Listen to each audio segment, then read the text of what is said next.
Hello, and welcome to Talk 241 of Power Parenting Talks. We're building stronger teen parent connections. And this is brought to you on behalf of Olive Tree Resources, where we embrace, empower, and elevate teens and families.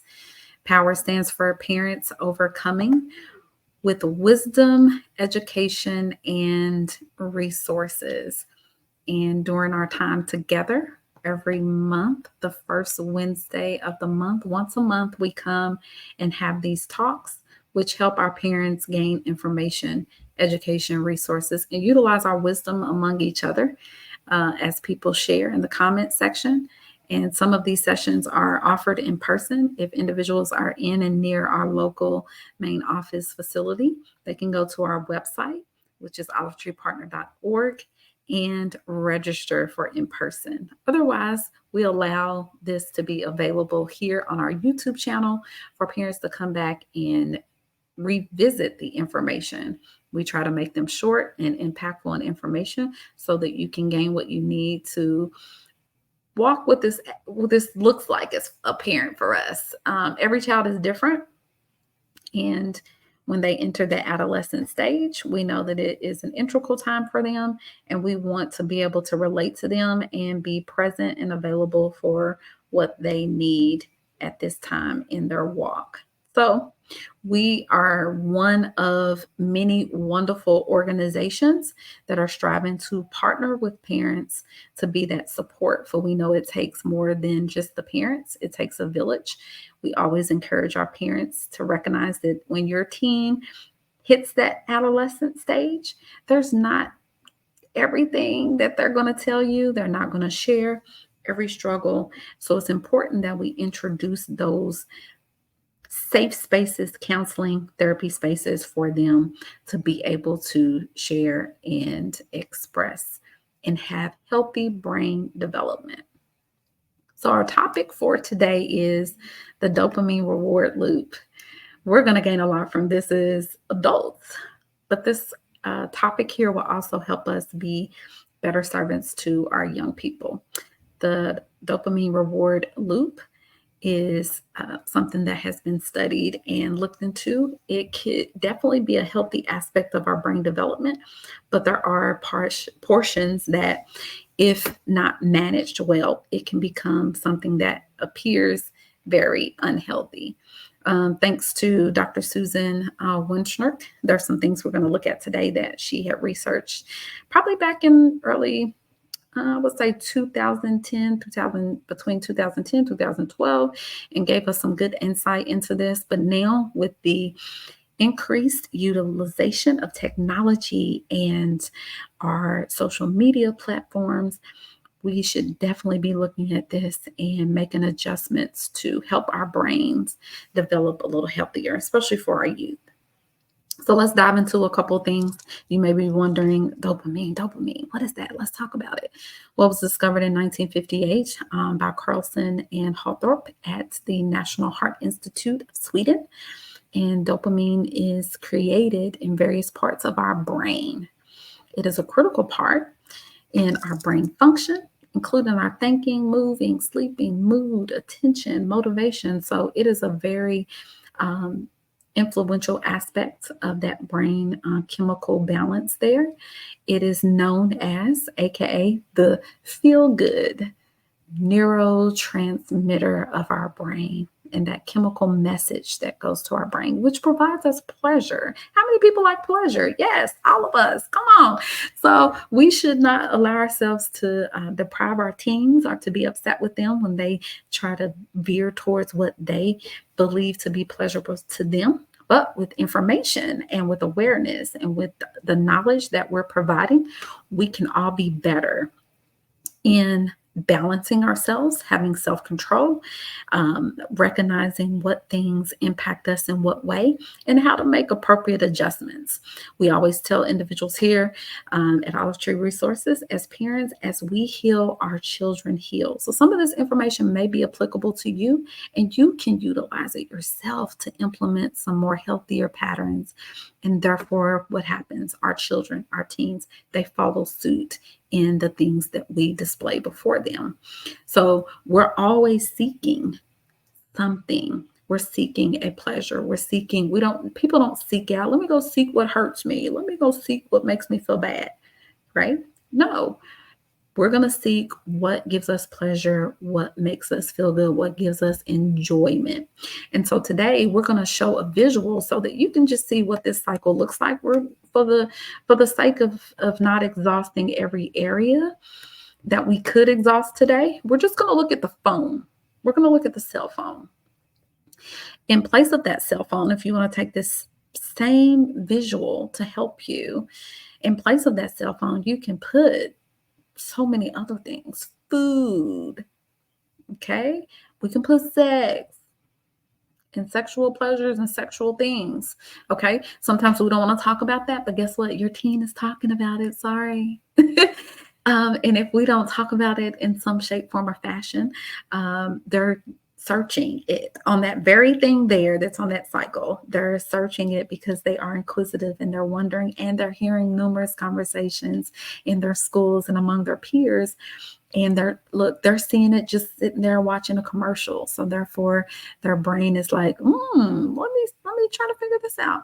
And so sometimes we have to have those discussions there, but sometimes people get into that dopamine reward loop if we were to place that there. Also, substance misuse can also be there.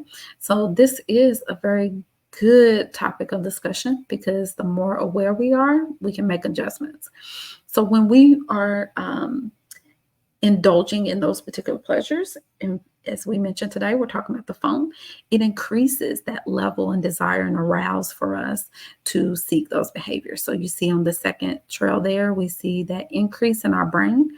Our brain is firing off all cylinders, as we would say. When you think about a car engine, all cylinders are firing off, right? Because we are indulging in that pleasure and that behavior that is increasing dopamine. It makes us feel good. It makes us feel happy. It gives us a smile, gives us some joy. If we were feeling bad and we go and look at something that makes us laugh. So it can be healthy.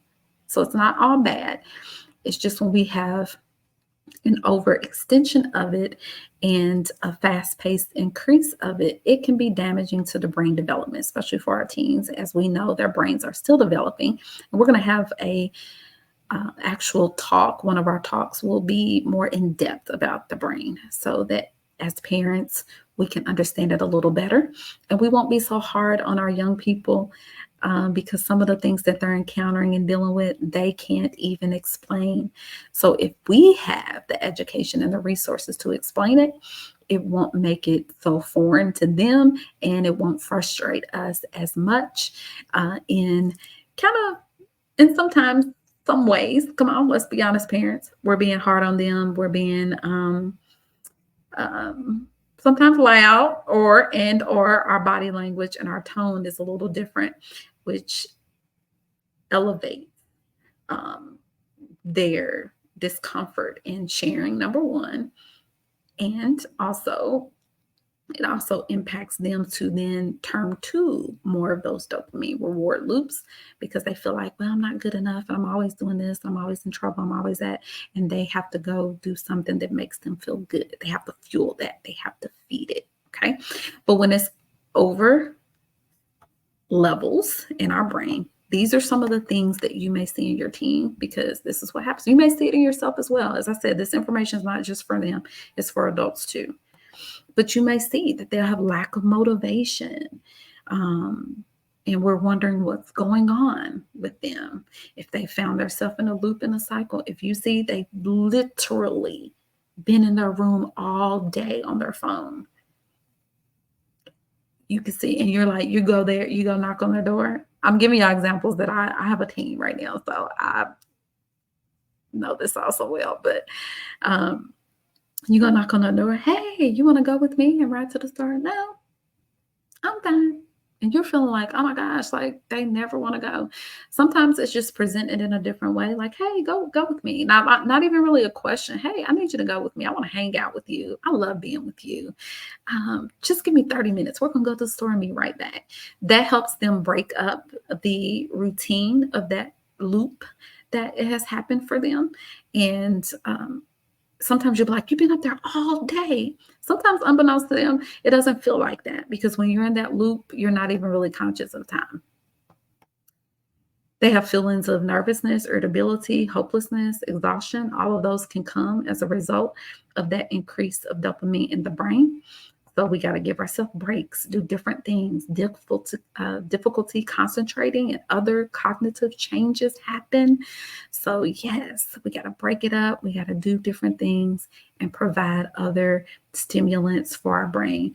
No feelings of pleasures or things that they used to do. What? Because it's draining them. It's impacting their brain in an unhealthy way.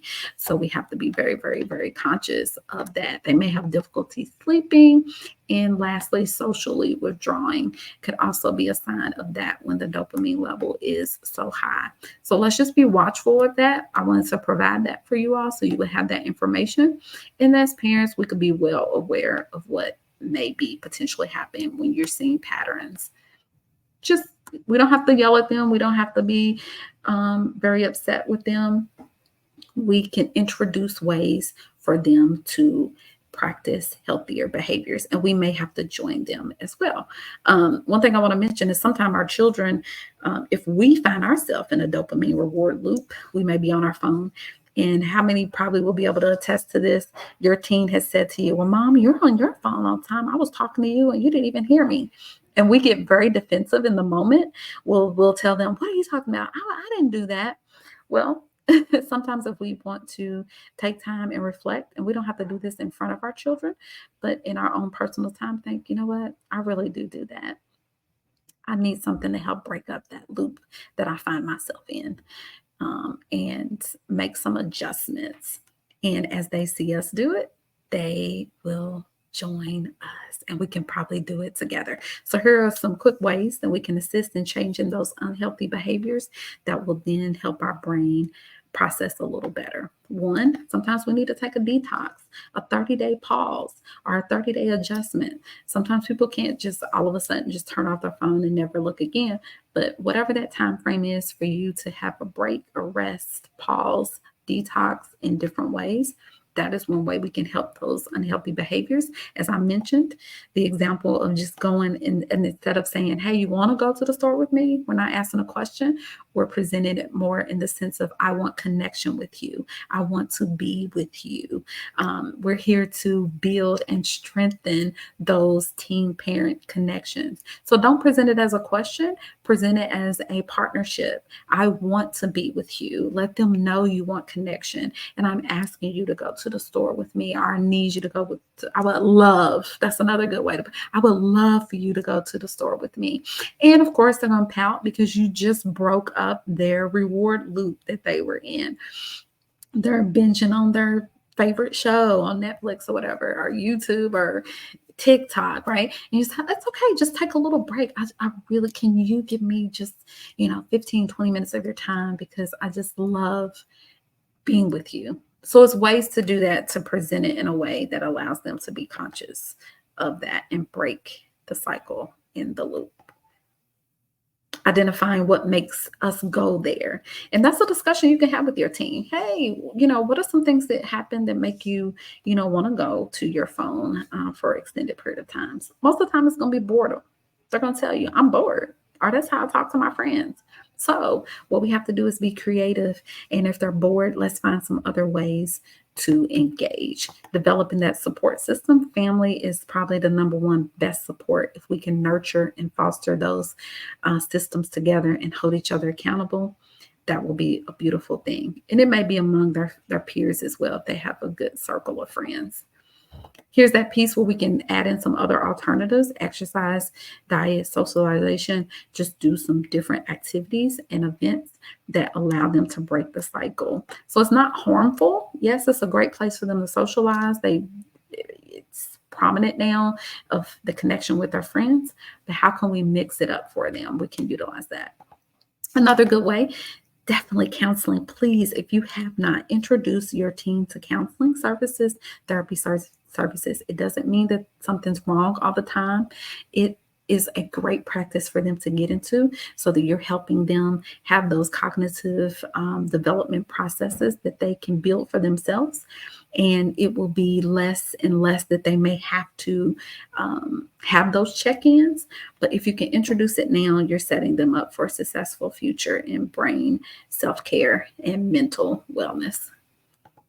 And some people get to a very escalated stage when their dopamine is increased and you see that the brain is impacted in a negative way. Medication may have to be a choice for that person, but please consult a professional and let them help you navigate that and make sure that your teen has what they need. So as we look at those particular things, see how it applies to you, see how it applies to your family, your teen. This information, it's really for us to use wisdom. It's not for us necessarily to take it to our teen and make them feel as if they are in a bad state. It's really to help them see that they can grow in a healthier state. Not that they're in a bad state, that they can grow and be in a healthier state. That is our goal. That is our goal. Wellness, health, prevention is what we're striving to focus on. So hopefully that information was helpful for you and you were able to have that visual for you. Please comment in the comment section if you do have a question, thought, point, or concern. We'll gladly respond to you and get back with you regarding that. If you would like to visit our website, OutreachPartner.org, you can send us a message there and we will also get back with you. Our goal here is to make sure that we are providing good information so that we can, as parents, have our personal power back and strengthen the power of our families, strengthen the power of our relationships together. So thank you for your time, and we will see you at our next talk.